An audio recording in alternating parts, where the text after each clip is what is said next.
And our team also following and staying on top of a developing story tonight out of Tampa. 2 Tampa police officers are on administrative leave tonight after shooting a man they say tried to rob a store and then pointed a gun at them. Now, being on leave is standard while they are investigating this. It happens a lot. So the young man who was taken to a hospital, he was pronounced dead at the hospital. Tampa Police Chief Brian Dugan called this shooting a tragedy for everyone who was involved. 10 Tampa Bay's Angelina Salcido pieces together what happened and explains what's next. Tampa police say this altercation all started this morning when a 26-year-old man who was armed went into this Dollar General store. Cops say he tried to rob the store, threaten staff and the people inside. Police say by the time they got here, he had already left, but it was all caught on camera. Surveillance video shows the moment store clerks confronted 26-year-old Dominique Mulkey about stealing. Shortly after, Mulkey is seen taking out a gun. The store manager frantically calls 911. It's Dollar General. There's a man with a gun here. He's threatening us.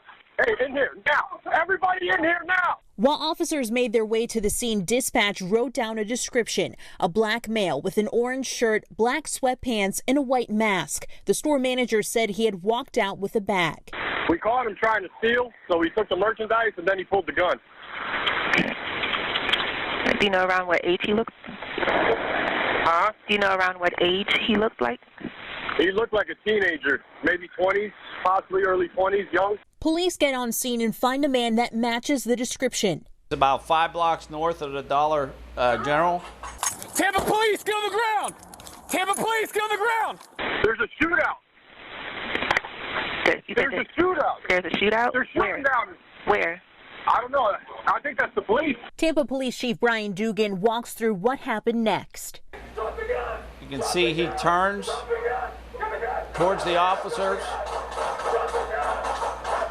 He turns back again, and that's where we stop the video. And the chief said both officers fired, but he doesn't know who fired the shot that hit Mulkey. It's also not clear if Mulkey fired his weapon at those officers. The investigation is now in the hands of the Florida Department of Law Enforcement. This is the first time FDLE is investigating an officer-involved shooting by Tampa police. This new process is supposed to ensure accountability by an outside agency. If you want to go ahead and read more on this case or hear everything that the police chief had to say about it, we've got that posted for you right now on 10tampabay.com.